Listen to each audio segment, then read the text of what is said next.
Hey guys, so I'm going to be going over immune thrombocytopenia.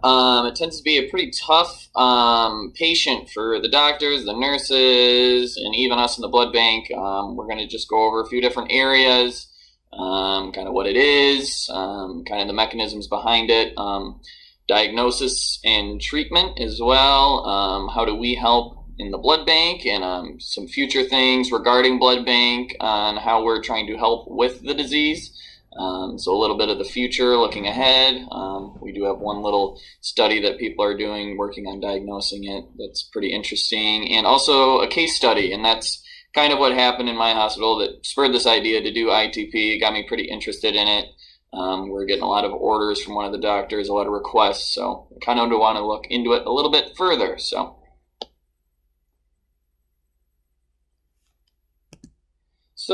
ITP is characterized by increased platelet destruction and insufficient production. Destruction predominantly occurring in the spleen, macrophages.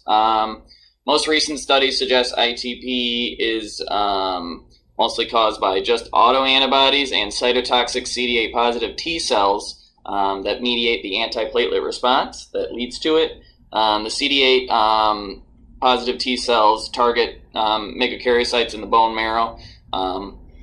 Your bone marrow is actually going to look decently normal. The problem is it's not producing enough for what's being destroyed out in circulation. And also regulatory T cells, which are essential for immune tolerance, seem to be reduced as well and have also been implicated in the thrombocytopenia, in immune thrombocytopenia. So there's two types. Concerning two different groups of people, essentially. So there's primary or secondary. Primary is basically an unknown cause, but there's no root cause to consider it a secondary ITP. And secondary is caused by plenty of different diseases. And you're looking at immunologic disorders, CLL. The patient I actually was dealing with had lymphoma, non-Hodgkin's, and you could also do HIV, hepatitis C virus. There's plenty of different causes that lead to it, lupus as well. Many different things that spark your immune system can lead to autoantibodies to the platelets and the mechanisms that I just spoke of. So it's really weird how it happens. It's kind of a luck of the draw sort of thing. So regarding children or adults is usually going to be your secondary, and children is going to be more of a primary, where it's just a quick, acute case of ITP. Very rarely does it actually stick with the patient for too long. So treatment with the children is going to be a lot easier. So I'll go over that in a second. So kind of your treatment and outlook. Split it up into children and adults since they look generally different. Forms of ITP. Children, you're mostly going to see primary and acute situations. If it's neonatal, they will have to distinguish it from mom having ITP, which does occur during pregnancies, or an immune thrombocytopenia. It's usually acute, primary, which is kind of just a random onset of ITP. Secondarily, it can be occur due to viral infections or immunizations, like your measles or mumps. And luckily with children, it's a spontaneous remission most of the time. If it does start to linger, they will use RhoGAM and or intravenous immunoglobulin. They prefer to use RhoGAM, especially in children, since it is a easy administration and a lot cheaper of a cost. Children very rarely get to the point where they need a splenectomy. It usually has to be really chronic and also kind of life-altering for them. You'll see a lot of kids sometimes, maybe they can't go play baseball, do other normal things, any contact sports and stuff like that, if they have these low platelet counts. So if it gets to the point, doctor may get a splenectomy in the child as well, and that's only if it's chronic, but your best case is spontaneous remission. You'll never have to deal with it. Adults, that's 18 years old and up, they're looking at more of a secondary and chronic ITP, secondary usually to some sort of disease.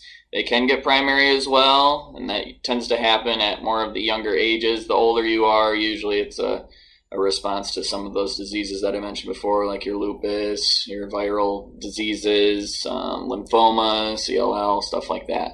So they'll normally prescribe oral prednisone, and that is a corticosteroid, and that is usually the go-to for anyone that's presented with ITP. They also may move to the IVIG if the platelet counts get low enough. Best case scenario, when you get the corticosteroids, you can achieve remission, but adults seem to be more likely to get a relapse of ITP. But usually if your corticosteroids are working on your first treatment and it starts to work well, you're usually in the clear at that point. But if it does start to linger, that's when you need to start worrying. IVG is usually the next step for adults. They can use RhoGAM as well, but it's less common. And eventually a splenectomy for adults. 30 to 40% of adults do not have a response to the splenectomy. So the splenectomy is really a last-ditch effort, basically, for these patients. Luckily, splenectomies can be performed while maintaining a low blood count, so it's not as invasive, and they don't have to worry about trying to get their platelet counts up as much just to perform it. So that is a bonus of that. So otherwise, it would be really hard to deal with the ITP. So remission is possible during treatment, but it is often infrequent, which is unfortunate. So at that point, if you're not looking at anything, you're going to be seeing repeated infusions of IVIG, and that's usually where all the refractoriness does occur, and you usually have autoantibodies at that point. So you'll see that as a big proponent in the case study that I'm going to go over later. You notice I didn't mention much about blood bank in terms of treatment, but so ITP is considered platelet refractoriness. At the same time, kind of, it's one of the many things that fall under it. So the main reason for any sort of platelet refractoriness is HLA class 1 antibodies and HPAs as well, so human platelet antigen antibodies. 7 to 55% HLA A and B, and 0 to 2% HBA antigens.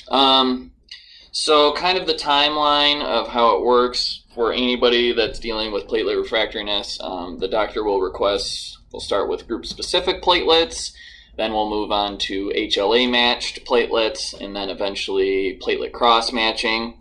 There's also a little one in between that's kind of HLA-matched / negative for all the antibodies the person has. If they've had their workup done for their antibodies, you can just find platelets that are antigen negative for everything, which is a little kind of different from a platelet cross-match.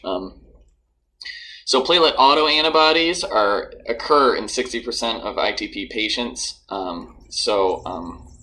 Especially prepared platelets are generally ineffective for them, so the corticosteroids have to be working, and the IVIG has to be working, or else none of those platelets are going to matter because they're just going to be eaten up by the patient anyways. You may have heard of plasmapheresis being a treatment, but that is for TTP, not ITP. So unfortunately, there's no known progress in terms of plasmapheresis for ITP patients. So I actually did a little bit of research on a couple studies. I couldn't find too many studies on specific cross matches, but I did do a couple.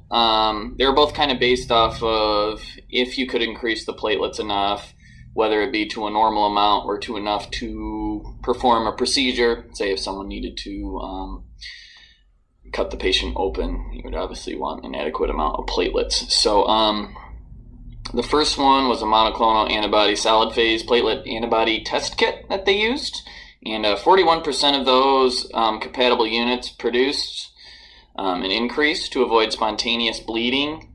That proved to be much better than with the random platelets, a much lower percentage, around 10%.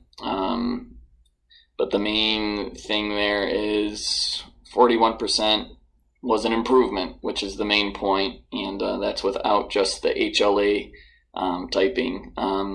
In a much, it was over about 100 patients too as well, so they did a lot more than the other study. All the patients that they used were known ITP patients or refractory patients as well. ITP could be mixed in there with all of those patients as well. The other one were these MACE-1, MACE-2 kits. MACE-1 was focusing on the HLA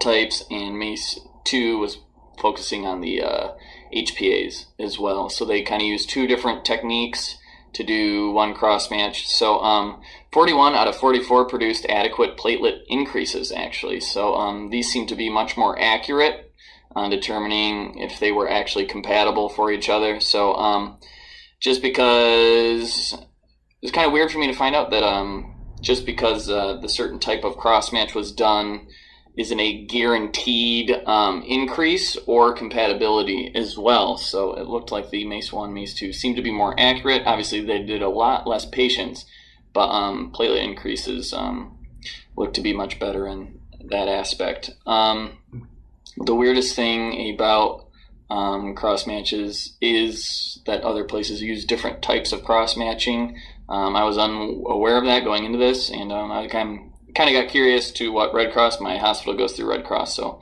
when I go through a little rotation there, which I plan on, I'll see what kind they use as well. So hopefully this little study will help me be a little more well-versed in that. So I did do a little bit of studying on some new technology that can help, that is a little bit blood bank related. They've created this MAPA, or MIPA, I'm not sure how they pronounce that, but it's a direct monoclonal antibody immobilization of platelet antigens assay. It evaluates the presence of autoantibodies on glycoproteins 2B, 3A, 1B, 1X, and V, and that are bound to the patient's platelets. And those are the most common autoantibodies you will see in these patients. They tested 165 samples. 89 were known to have ITP. Of those 89, 69 of them had positive MIPA results. So that is a 78% positive results to these patients. So, and that's just autoantibodies. So just because they have ITP, it's not always necessarily that they do have autoantibodies as well. And that's usually, it's a 60% of the time patients with ITP have autoantibodies. So that's a pretty good, it's almost exactly around the area, considering their sample size. That's right in the area of the amount of patients that would have autoantibodies. So that's very cool. This could be really big in helping diagnose the ITP. Unfortunately, if their platelet counts are below 10, that is not enough platelets for them to perform the assay, unfortunately. So this is for patients that have a non-severe ITP at this point, and that'll determine if they have autoantibodies. And of course, this is only for diagnosing. This won't help in terms of actually curing the patient or any sort of testing like that. So this won't make any of the cross matches better, but they will know that the patient has autoantibodies, which is very helpful for the physicians.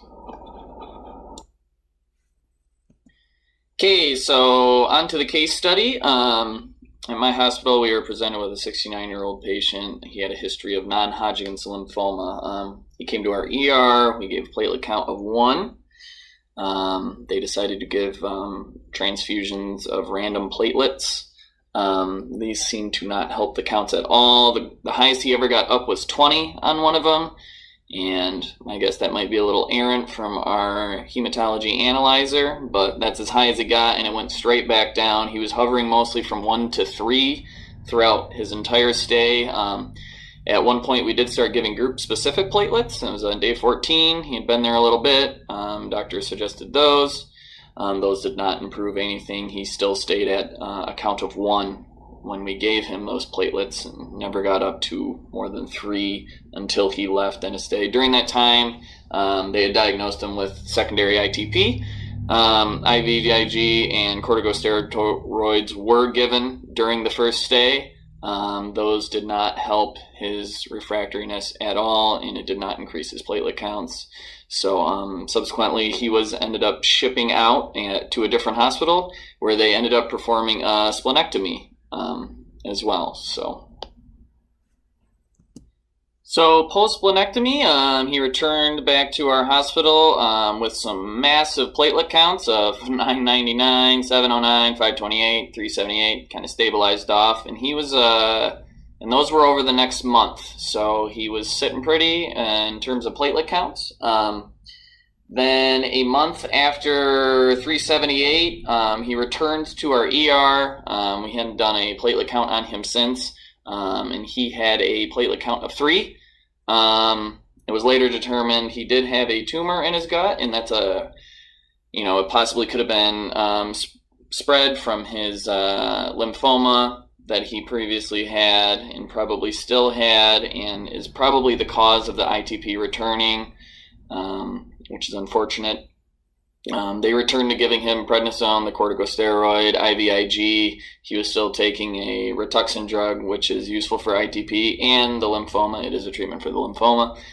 We started giving random platelet transfusions again, and we were not getting any increases at all for his platelet counts.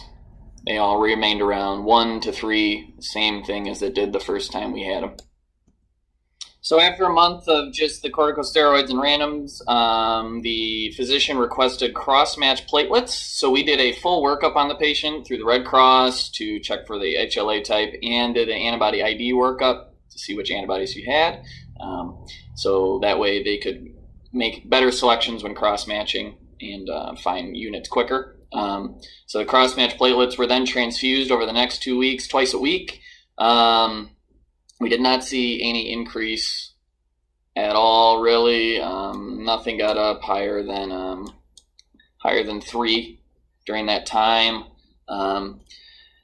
The physician kind of went out of order here. We had to talk to our pathologist to convince the doctor that HLA match or cross match are better than HLA match, but she requested them anyways. So with help from the Red Cross director, he ended up just giving us antigen negative ones. So they were essentially cross-match, but not actually cross-match. They were just antigen negative and HLA matched. We did that for another 2 weeks. They were transfused bi-weekly and also no increase. The highest it got up to was 5.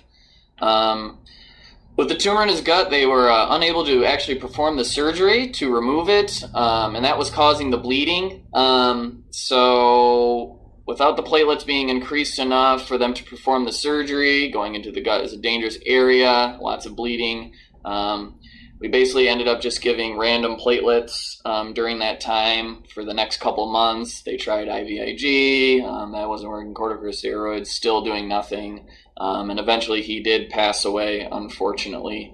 So it was kind of fun to see how the physician, we actually kind of knew more than her as it came to preparing platelets and what's best for the patient. Obviously, this patient definitely had some sort of autoantibodies because nothing we were giving him were increasing his counts at all. The corticosteroids weren't working.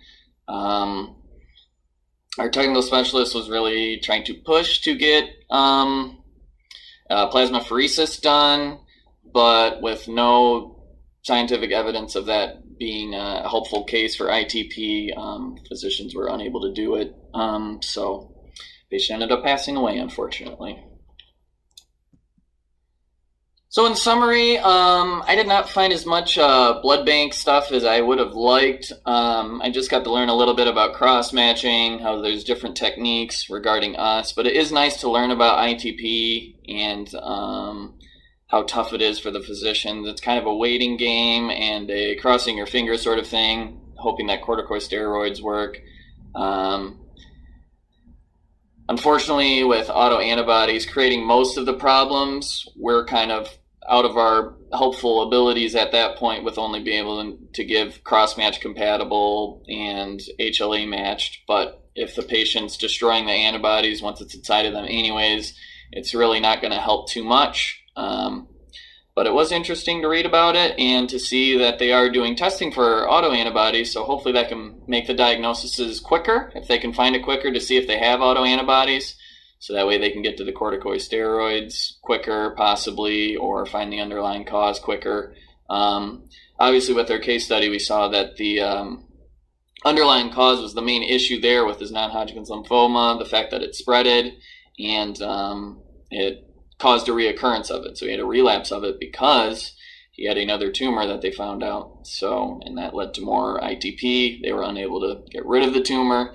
So it was really a worst case scenario for that fella, unfortunately. So hope you guys enjoyed it. Not as much blood bank heavy as I would have liked it to be, but it was still really interesting to me. So it was nice to put a full picture to the patient I was dealing with at my hospital.